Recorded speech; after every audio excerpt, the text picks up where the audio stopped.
हम अक्सर देखते हैं कि हम अपने दिमाग में बहुत सारी कहानियाँ बना लेते हैं और उन कहानियों का वजूद जब हम एनालाइज करते हैं तो पता चलता है कि सारा ही मेयरली हमारे या तो थॉट्स थे या फिर हमारे खौफ थे। हमारी ओवर थिंकिंग जो है हमारी चीज़ों को बहुत ज़्यादा कॉम्प्लिकेट कर देती है। हम इस ओवर थिंकिंग से किस तरह से जान छुड़वा सकते हैं, आज की इस वीडियो में हम ये सीखेंगे और इस पे बात होगी। अस्सलाम वालेकुम जी, मैं हूँ डॉक्टर ताहिरा अरबाब। मैं एक माहिर नफ्सियात हूँ और उसके साथ साथ मैं रिलेशनशिप थेरेपिस्ट हूँ। बिकॉज जैसे मैंने अभी मेंशन किया कि हमारी नेगेटिव थिंकिंग जो है वो हमारी खुशियों को खा जाती है। बेसिकली ना सिर्फ हमारी खुशियों को खाती है बल्कि हमारी पूरी की पूरी शख्सियत इसकी नज़र हो जाती है। और हम अपनी नेगेटिव थिंकिंग की वजह से और ओवर थिंकिंग की वजह से इन चीज़ों को बहुत ज़्यादा सोचने की वजह से ना कुछ कर पाते हैं, जो करना चाहते हैं उसके बारे में भी हमें इतने शक व शुबहात आना शुरू हो जाते हैं कि हम पहला स्टेप ले ही नहीं पाते। असल में जो चीज़ हमारी अपनी दुश्मन है वो हमारी अपनी थिंकिंग है, वो हमारी नेगेटिव थिंकिंग और ओवर थिंकिंग है कि हम किसी भी चीज़ के बारे में ज़रूरत से ज़्यादा सोच रहे हैं और जब हम सोच रहे हैं तो फिर हम नेगेटिव यूजुअली सोच रहे हैं और उसकी वजह से फिर हम वो पहला स्टेप जो लेना बहुत ज़रूरी होता है वो हम नहीं ले पाते। 8 टिप्स आज आपसे शेयर करूंगी किस तरह से आप अपनी ओवर थिंकिंग और नेगेटिव थिंकिंग से जान छुड़वा सकते हैं ताकि आप एक खूबसूरत लाइफ जो है वो गुजार सकें और आपकी ज़िंदगी भी जो है वो भी खुशियों से भरपूर हो सके और आप जो करना चाहते हैं, जो अचीव करना चाहते हैं अपनी ज़िंदगी में, वो अचीव कर पाएँ। सबसे पहला स्टेप जो है उसके लिए वो ये है कि प्रॉब्लम्स जिनको हम बहुत बड़ी चीज़ समझते हैं, they are very very rare. मसलन प्रॉब्लम्स आर रेयर। इसका मतलब ये है कि जो प्रॉब्लम्स हमने सोचे हुए होते हैं वो एक्चुअली ज़्यादातर हम 99% प्रॉब्लम्स जो हैं वो हमारे दिमाग का खराफात होता है बेसिकली, और 1% सिर्फ ऐसा होता है कि वो एक्चुअल प्रॉब्लम्स होते हैं। यानी हमारा दिमाग ही उसको इतना ज़्यादा सोच सोच के कॉम्प्लिकेट कर देता है कि हमारे लिए वो एक बहुत बड़ी मुसीबत बन जाते हैं। और फिर जब हम वो बहुत बड़ी मुसीबत बन जाते हैं तो हम उनके लिए कोई सोल्यूशंस फाइंड आउट नहीं कर सकते, इतना ज़्यादा हमने उसको सोचा हुआ होता है। और वो जो 1% मैं कह रही हूँ कि एक्चुअली 1% सिर्फ प्रॉब्लम होता है, 99% हमारे थॉट्स होते हैं। अगर आप 99% अपने थॉट्स को कंट्रोल कर लें, मैनेज कर लें और सिर्फ एक्चुअल प्रॉब्लम के ऊपर फोकस कर लें तो फिर आपका प्रॉब्लम जो है वो फ़ौरन जो है वो रिजॉल्व हो सकता है। यानी फजूल की सोचों से अपनी जान छुड़वाने की कोशिश करें और 1% जो सिर्फ प्रॉब्लम एक्चुअल प्रॉब्लम है उसके ऊपर फोकस करने की कोशिश करें। सेकेंड टिप ये है कि सेल्फ़ क्रिटिसिज्म जो है उसको ख़त्म कीजिए। मसलन सेल्फ़ क्रिटिसिज्म ये है कि ख़ुद पे तनकीद करना जो है वो ये है कि हम अक्सर जो है वो पिछले उसकी चीज़ों में चले जाते हैं और अपने बारे में गलत जो है अंदाज़े लगाना शुरू कर देते हैं कि मैंने पिछली दफ़ा भी ये किया था, ये ख़राब हो गया था, ये चीज़ मैंने उसको बताई थी वो ये वर्क नहीं कर सकी, मेरा पुराना प्लान जो था वो भी उस तरह से सक्सेसफुल नहीं हो सका, मैं हमेशा ही चीज़ों को नेगेटिवली प्लान करता हूँ या उनका इम्पैक्ट उस तरह से नहीं आता जिस तरह से मैं उसको प्लान करने की कोशिश करता हूँ, या मैं इस काबिल ही नहीं हूँ कि मैं कोई चीज़ जो है वो कर सकूँ। Stop criticising yourself. जैसे ही आपके दिमाग में ये ख्याल आता है कि आप अपने बारे में कोई नेगेटिव थॉट सोचने लगते हैं तो उसको फ़ौरन एक स्टॉप की कॉल जो है वो दीजिए and shift your focus towards positive self. अपना यानी अपने सेल्फ के बारे में, पॉजिटिव चीज़ों के बारे में सोचना शुरू करें कि बहुत सारे ऐसे टाइम होंगे जब आपने अपने ऊपर बहुत सारे टाइम ऐसे होंगे जब आपने अपने आप के साथ फ़ाइट किया होगा, अपने हालात के साथ फ़ाइट किया होगा and you just got out of that. Self criticism जो है वो किलर है आपका, जो आपके सेल्फ़ कॉन्फिडेंस को जो है वो ख़त्म कर देता है और आपकी उस अहलियत को और कैपेसिटी को ख़त्म करता है जिसकी बुनियाद के ऊपर आप नए नए प्रॉब्लम्स या इस लाइफ के चैलेंजेस को जो है वो फेस कर सकते हैं। अगला जो है silence and time is very very important. हमें लगता है कि जी हम प्रॉपरली सोचना बैठेंगे तो फिर हम शायद जो है वो यानी हम बात करेंगे, सोचेंगे या इसके ऊपर एक्टिवली वर्क करेंगे तो शायद फिर हम प्रॉब्लम का सोल्यूशन जो है वो निकाल सकते हैं। लेट मी टेल यू कि आपको एक्टिवली बहुत सारे प्रॉब्लम्स का सोल्यूशन ढूंढने की कोशिश करने की बजाय अगर आप बिल्कुल पुरसकून होकर किसी एक जगह के ऊपर बैठें साइलेंस में और अपना टाइम लें प्रॉपरली उसको सोच के उसके ऊपर काम करने का, तो डेफिनेटली आपका दिमाग जो है वो आपको 100 सोल्यूशंस दे देगा।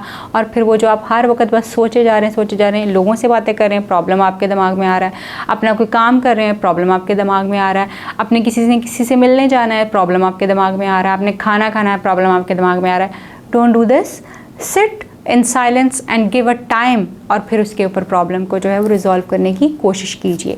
इसी तरह से कोशिश करें कि अपने आप से इम्पॉर्टेंट क्वेश्चन जो मैं अभी आपसे बताने लगी हूँ आपको, वो क्वेश्चन ज़रूर पूछिए। और वो क्वेश्चन जो है वो ये है कि can I do something about this problem now, yes और नो। यानी क्या मैं अपने इस मसले के लिए अभी कुछ कर सकता हूँ इसका जवाब हाँ में है तो डू दैट, और अगर इसका जवाब नो में है तो stop thinking and stop worrying about that, because अगर वो आपके हाथ में उसको रिजॉल्व करना अभी नहीं है तो उसके बारे में सोच सोच के अपनी एनर्जीज़ को उसके ऊपर वेस्ट करने का भी कोई फ़ायदा आपको नहीं हो सकता। सो कोशिश करें कि सिर्फ अपने आप से ये सवाल पूछें कि क्या मैं अभी इसके लिए कुछ कर सकता हूँ, येस डू इट, अगर नहीं तो फिर इसको आप इसके बारे में सोचना बंद करके अपने अभी की जो चीज़ें हैं उसके ऊपर फोकस कीजिए। इसी तरह से जो अगली इंपॉर्टेंट चीज़ है वो ये है कि इम्पॉर्टेंस ऑफ नाउ बड़ी इंपॉर्टेंट है। अगर आपको ये पता चल जाए कि आपका फ्यूचर जो है वो आपके सोचने से बदल नहीं सकता, हाँ आपके कुछ करने से ज़रूर बदल सकता है, और इसी तरह से अगर आपको ये पता चल जाए कि आपका पास्ट जो है वो आपके सोच विचार करने से आंडू, वहाँ कुछ नहीं होने वाला, वहाँ पे जो आपने कहानियाँ बोलनी हैं, जो गलतियाँ करनी वो वहाँ की वहीं रहनी है, उनमें कोई रत्ती बराबर चेंज नहीं आने वाला, और उनके बारे में अब सोच के परेशान होना, गिल्टी फील करना, अपने आप को क्रिटिसाइज़ करना आपको कोई फ़ायदा नहीं दे सकता। और फ्यूचर के बारे में अभी से सोचना कि वो पता नहीं क्या हो जाएगा, जब आपको पता ही नहीं कि क्या हो जाएगा तो why to think of it. So focus here and now, आज और अभी, क्योंकि आपके पास और मेरे पास बस यही लम्हा है, यही एक टाइम है जिसमें हमने जीना है। ये हेयर एंड नाउ, अभी और इसी वक्त अगर बेहतर हो गया, अगर ये इम्प्रूव कर गया, अगर हमने इसमें सही फैसले कर लिए, अगर हमने इसको यूज़ कर लिया बेहतर तौर पे, तो आने वाला कल डेफिनेटली बेहतर होगा। और आज जो हम अपने पास्ट के बारे में बैठ के सोच रहे हैं, अगर हेयर एंड नाउ आज बेहतर हो गया तो कल हम आज के बारे में नहीं सोचेंगे कि ओहो ये अच्छा नहीं था। So just focus on here and now. उसकी एक टेक्निक जो है वो बहुत अच्छी है जो मैं अभी आपसे शेयर करूँगी। वो टेक्निक ये है, आपका दिमाग जो है कैपेबल है कि आप इसको किसी भी किस्म के काम की तरफ लगा सकते हैं। जैसे अगर आपको प्रॉब्लम है तो आप इसको कह सकते हैं कि मुझे ये प्रॉब्लम है, मुझे इसका सलूशन चाहिए, it will come up with the solution. इसी तरह से अगर आप बार बार शिफ्ट बैक एंड फोर्थ हो रहे हैं, कभी अपने माजी में जा रहे हैं, कभी फ्यूचर में जा रहे हैं, और हेयर एंड नाउ कहीं पे भी नहीं एग्जिस्ट कर रहा, तो अपने दिमाग को बताइए कि जी मुझे अभी और इस वक्त इसके ऊपर फोकस करना है। यानी अपने आप को ये बताइए, लफ्ज़ों में ये बात कहिए, ताकि आपका ब्रेन का कंट्रोल और उसकी सोचों का कंट्रोल आपके हाथ में आ सके। अपने आप को बताइए कि मुझे अभी इस वक्त अगले 1 घंटे के लिए इस चीज़ के ऊपर फोकस करना है। यू विल सी कि आपका शिफ्ट जो है, ब्रेन शिफ्ट जो है वो होना शुरू हो जाएगा, और आप फिर जो है ख़ास तौर पर वहीं पर ही हेयर एंड नाउ के ऊपर जो है वापस आ जाएंगे। फैक्ट चेक कीजिए इन योर माइंड, बिकॉज अब किसी भी चीज़ के बारे में जब आप ओवरली सोच रहे होते हैं, एग्जैजरेट कर रहे होते हैं चीज़ों के बारे में, तो आपको पता चलता है कि आपका दिमाग जो बहुत सारे सिनेरियोज़ और कहानियाँ बनाना शुरू कर देता है।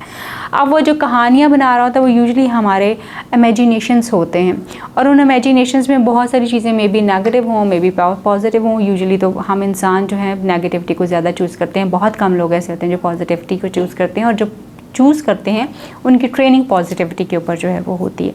सो अपने दिमाग को ज़रूर चेक करें कि ये जो आप कहानी, ये जो थॉट, ये जो आप इतनी ओवर थिंकिंग कर रहे हैं, इसका रियलिटी में कितना क्या है, ये इसमें से चीज़ रियल क्या चीज़ें, उसमें से जो रियल चीज़ें आपको नज़र आती हैं पिक दैट आउट, और बाकी सारी जो कहानी जो सिर्फ फैंटेसी है, जो आपका फियर है, जो कि मेयरली शक व शुबहात आपके दिमाग में डाल रहा है, उसको फ़ौरन पीछे कीजिए। Acceptance is the piece.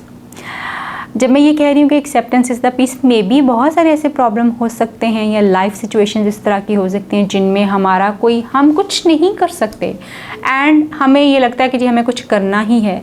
तो उसमें जो कुछ करना होता है वो एक्सेप्टेंस होती है, यानी कबूलियत होती है। You need to accept that कि yes there are circumstances, there are things जब मैं बिल्कुल हेल्पलेस हूँ, जब मैं कुछ नहीं कर सकता, या इस पर्टिकुलर प्रॉब्लम के बारे में मैं फ़िलहाल कुछ नहीं कर सकता। कबूलियत आपके बहुत सारी चीज़ों को रिजॉल्व कर देती है, और कबूलियत ही फिर आपको ये हिम्मत भी देती है कि वो सलूशन जो कि आपने सोचा है, हो सकता है वो आपकी एक्सपेक्टेशंस के ख़िलाफ़ हो, आपकी वांट के ख़िलाफ़ हो, मगर आप उसको इस्तेमाल कर रहे हैं, because that is the best solution to your problem.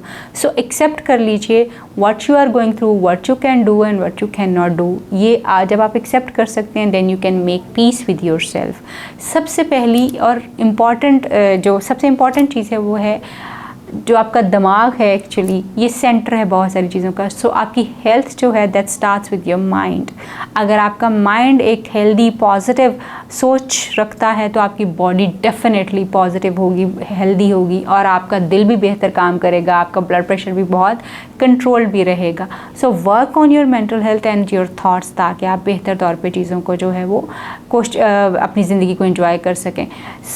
Last but not the least, अपने आप का चार्ज लीजिए, take the charge of yourself, अपने इमोशंस का, अपनी थिंकिंग का। Why your thinking is controlling you can control your thinking. आप अपनी थिंकिंग को खुद कंट्रोल कर सकते हैं।